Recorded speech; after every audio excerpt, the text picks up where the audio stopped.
Okay, so then I just take my smoother like I usually do on any other cake. Start smoothing this out. You can go up this way, back and forth. Whenever there's at the corners, I usually go this way and then back this way. Looks like I went a little thin there, so I'll have to cover that back in.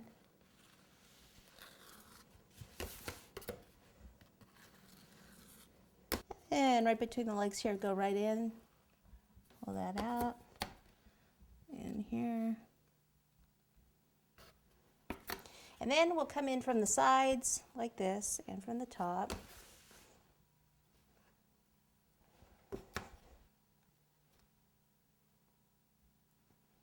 We'll end up putting this in the freezer. We have to put the straps on first though and ice those. And then when it comes out of the freezer, we can smooth it a little bit more. Now remember, colored icing, when we put it in the freezer, it can discolor a little bit. So don't make it too dark. Right. Okay, so up here, I'll need a little bit of buttercream to secure these. Pop this one right on there.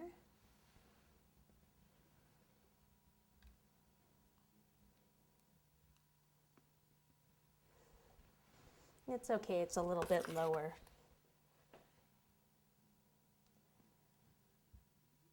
These are probably just the hardest parts to ice, just because it's a little bit more fragile. That's why it's really good if those are actually frozen when you're doing it, so it doesn't move. If the cake's too fresh, then you're going to have a real problem trying to ice those.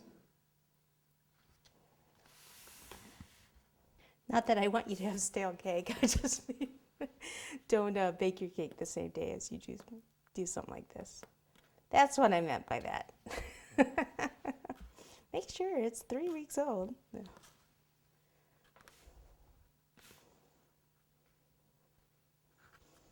So once you get that on there like that, then what you can do is just kind of smooth this together so it still slopes down, which is fine.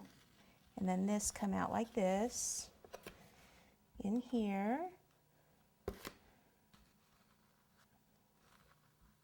Just don't push too hard because, again, it's just a fragile little piece here.